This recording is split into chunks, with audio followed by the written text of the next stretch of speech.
tragic death that they completing in an airshow, and there's just the smallest of memorials there for him at a school along the coastline. But this year the Charles Dawes Memorial Trust have also got a stand here, and they're just along the site, and they've got a gazebo, and it's very interesting. It's like a fascinating background to a man who had a very short life, and is associated globally as well.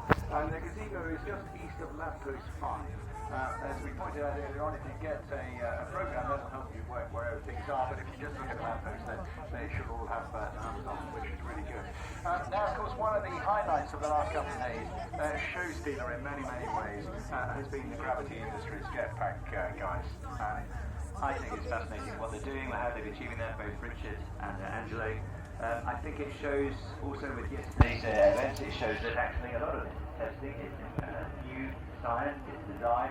We've got some very, very clever, talented people putting their money, their resources, their time, effort, and significant amount of intelligence into what's fascinating. How does man fly? We can't flap our wings, we don't have feathers. We have to use our brains to overcome the problem. Yeah, well, we've really nailed the presentation of this, and in literally half an hour's time from now, these guys will be taking off again. Angelo Grubisic and also the inventors founder of the Outreach Rally from Bournemouth here. So if you haven't got a handle on this yet, there are communities available on the website.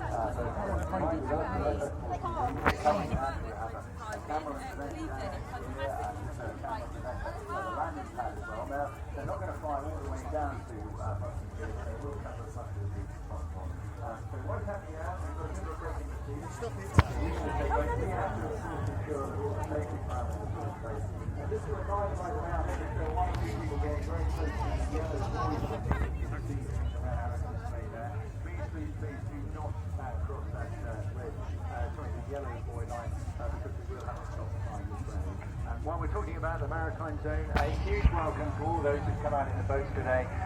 We hope you're listening on 87.7 as well, and you can take part in the whole atmosphere that is going on here today as well. Of course, that whole big area there, and you too, please adhere to the stewards and marshals' instructions from the Coast Guard as well.